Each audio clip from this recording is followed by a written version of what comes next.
Hi friends, welcome back to Nipuna technologies.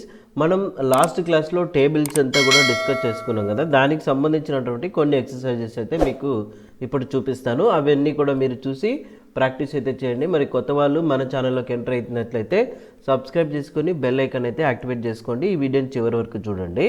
ముందుగా ఒక exercise ఏంటంటే, ఇన్సర్ట్లో టేబుల్లోకి వెళ్ళిన తర్వాత ఇక్కడ ఇన్సర్ట్ టేబుల్లో ఒక 4 కాలమ్స్ తీసుకొని ఓకే బటన్ అయితే ప్రెస్ చేస్తున్నా.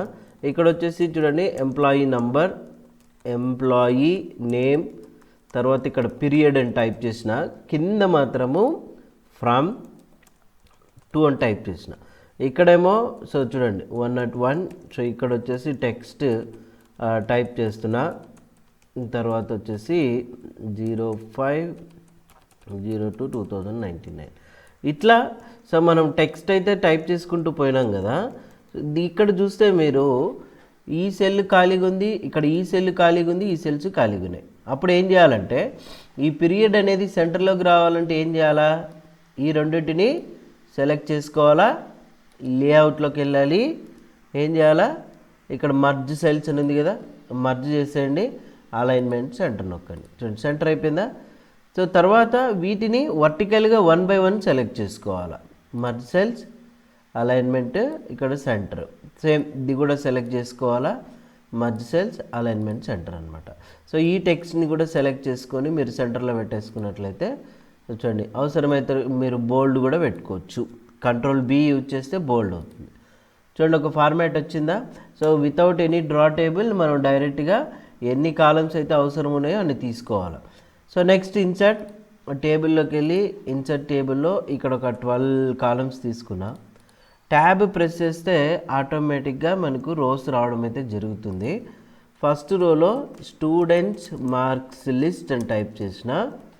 ఇక్కడ కింద వచ్చేసి రోల్ నంబర్, నేమ్, తర్వాత మీరు రాసుకోవాలనుకుంటే డేట్ ఆఫ్ బర్త్ రాసుకోవచ్చు, లేకపోతే డైరెక్ట్గా సబ్జెక్ట్స్ అని రాసి, ఈ సబ్జెక్ట్స్ కింద 3వ రోలో Telugu, Hindi, English, maths, science, చూడండి సోషల్, ఇంకా ఇక్కడ టోటల్, యావరేజ్, రిజల్ట్, గ్రేడ్ అని టైప్ చేసిన. ఓకే. సో ఇప్పుడు నేను ఇక్కడ టెక్స్ట్ ఎక్కడి నుంచి టైప్ చేయాలా? ఇక్కడ నుంచి రోల్ నెంబర్ 1. సో చూడండి, నిపుణ. సో నంబర్లు ఏదో సమ్ ఎంటర్ చేసుకుంటాం, అవునా? సో ట్యాబ్ ప్రెస్ చేసుకుంటూ పోతాం. ఇక్కడ చూస్తే ఈ టేబుల్ అంతా గజిబిజిగా ఉంది కదా. అప్పుడు మనం ఏం చేయాలంటే, ఫస్ట్ పైన రోనంతా సెలెక్ట్ చేసి లేఅవుట్లో మర్జ్ సెల్స్, అలైన్మెంట్ సెంటర్ కొట్టండి. వచ్చేసిందా? మరి ఈ తెలుగు, హిందీ, సోషల్ వరకు సబ్జెక్ట్స్కి సంబంధించింది కాబట్టి ఇవి మాత్రమే సెలెక్ట్ చేసుకోవాలి. మీరు సెలెక్ట్ చేసి అలైన్మెంట్ సెంటర్, మర్జ్ సెల్స్ కొట్టేస్తే అయిపోయాయి, అవునా? మరి ఇవి 1 by 1 ఒకటొకటి సెలెక్ట్ చేసుకోవాలి. ఇట్లా మర్జ్ సెల్స్, అలైన్మెంట్ సెంటర్, మరి ఈ 2 సెలెక్ట్ చేసుకోవాలా. మర్జ్ సెల్స్, అలైన్మెంట్ సెంటర్ అన్నీ ఒకేసారి చేసేకి అవ్వదు, ఇండివిజువల్గా మీరు చేసుకోవాల్సిందే. సో చూడండి, మళ్ళీ సెలెక్ట్ చేసుకున్నాం merge cells, alignment centre. Okay. So merge cells, alignment centre. చూసారా, ఒక టేబుల్ అయితే మనకు తయారైపోయింది సింపుల్గా. అట్లా మీరు ఎప్పుడైనా సరే, ఇప్పుడు మీకు ఇట్లాంటి ఒక ఎక్సర్సైజ్ ఇచ్చినారనుకోండి, ఎగ్జాంపుల్గా చెప్తా ఉన్నాను. ఇప్పుడు ఇట్లాంటి ఎక్సర్సైజ్ ఇచ్చినప్పుడు మీరు ఏం చేయాలంటే, ఫస్ట్ ఎన్ని కాలమ్స్ ఉన్నాయనేది లెక్క పెట్టుకోవాలి. 1 2 3 4 5 6 7 8 9 10 11 12 కాలమ్స్ తీసుకోవాలా. ఇంకా రోస్ మీ ఇష్టం ఎన్నైనా తీసుకోవచ్చు. మన ట్యాబ్ ప్రెస్ చేస్తే వచ్చేస్తుంది. మీరు ఎప్పుడైనా గుర్తుపెట్టుకోండి, కాలమ్స్ అంటే 1 2 3 4 ఇట్లా కాదు, ఇవన్నీ కాలమ్సే. సో టోటల్ 12 కాలమ్స్ తీసుకోవాలన్నమాట. ఓకేనా? సో ఇది ఒక ఎగ్జాంపుల్, దీన్ని కూడా మీరు చేయండి. మళ్ళీ ఇన్సర్ట్లోకి వెళ్ళి టేబుల్, ఇన్సర్ట్ టేబుల్, ఇక్కడ ఒక 12 కాలమ్స్ తీసుకున్నాం. సేమ్ ట్యాబ్ ప్రెస్ చేస్తున్నా.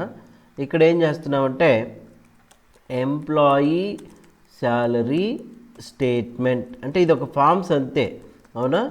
ఇక్కడ వచ్చేసి చూడండి, employee number, employee name, designation, ఇక్కడ బేసిక్ పే టైప్ చేస్తున్నా. తర్వాత గ్రాస్, ఈ గ్రాస్ కింద హెచ్ఆర్ఏ, TA వస్తాయి. అదే మాదిరిగా ఇక్కడేం మనకేం రావాలా, గ్రాస్ టోటల్ రావాలి. ఇంకా తర్వాత డిడక్షన్స్ రావాలి. ఈ కిందేమో APGLI PF అని కొట్టిన, ఇక్కడ వచ్చేసి డిడక్షన్స్ టోటల్ అని టైప్ చేసిన. ఓకే, ఇక్కడ నెట్ శాలరీ. సో మీకంతా ఇక్కడ కన్ఫ్యూజన్గా ఉంటుంది. సింపుల్గా ఏం చేస్తారు, ఫస్ట్ పైన రోన్ అంతా సెలెక్ట్ చేయండి, లేఅవుట్లోకి పోండి, మర్జ్ సెల్స్ కొట్టండి, అలైన్మెంట్ సెంటర్ నొక్కండి. ఓకే, ఇప్పుడు ఈ HRA TA DA దేనికి సంబంధించింది, పైన ఖాళీగా ఉన్నాయి కదా, ఈ 3 సెల్స్ని సెలెక్ట్ చేసుకోవాలా, మర్జ్ సెల్స్, అలైన్మెంట్ సెంటర్ కొట్టాలి. ఈ 2 సెల్స్ని సెలెక్ట్ చేసుకోవాలా, మర్జ్ సెల్స్, అలైన్మెంట్ సెంటర్ కొట్టాలి. ఇప్పుడు ఈ లైన్ ఒకటే మీరు ఇట్లా అడ్జస్ట్ చేసుకోవచ్చు అనమాట. ఓకే, తర్వాత ఇప్పుడు మనం టెక్స్ట్ని ఇక్కడ నుంచి కదా టైప్ చేస్తాము ఎప్పుడైనా కానీ, చూడండి, అవునా. సో ఇక్కడ ఈ టైప్ చేసినప్పుడు ఇదంతా ఖాళీ కదా, అప్పుడు ఏం చేయాలా, ఇండివిజువల్ సెల్స్ని సెలెక్ట్ చేసుకోవాలా. చూడండి, మర్జ్ సెల్స్, అలైన్మెంట్ సెంటర్, మరి merge cells, alignment centre, 1 by 1 select చేసుకోవాలా. సో అలైన్మెంట్ సెంటర్ అనేది యూజ్ చేసుకోవాలి. చూడండి, మధ్యలోకి వస్తుందన్నమాట. తర్వాత deductions total, merge cells, alignment centre. So net salary, merge cells, alignment centre వచ్చేసిందా ఒక టేబుల్ అనేది. సో ఇంత సింపుల్గా అయితే తయారు చేయొచ్చు. బట్ మీరైతే మాత్రం టేబుల్ని చూసినప్పుడు ఎగ్జాక్ట్గా ఆ కాలమ్స్ ఎన్ని అనేది కౌంట్ చేసుకోవాలా. దాన్ని బట్టి మీరు నీట్గా వర్క్ చేసుకోవడం అయితే మొదలు పెట్టాలి. సో ఈ 3 టేబుల్స్ని మీరైతే ప్రాక్టీస్ చేయండి. ప్రాక్టీస్ చేసి తర్వాత మళ్ళీ ఇట్లాంటి నెంబర్ ఆఫ్ టేబుల్స్ని ఎక్సర్సైజెస్గా తీసుకొని వర్క్ అయితే చేయండి. అర్థం కావలేదంటే వీడియోని మళ్ళీ రిపీట్ అయితే చేసుకోండి. ఓకే, సో ఈ వీడియో నచ్చిందని అనుకుంటున్నాను. లైక్ చేయండి, షేర్ చేయండి, సబ్స్క్రైబ్ అయితే చేసుకోండి, సబ్స్క్రైబ్ చేసుకోండి వాళ్ళు. Thank you.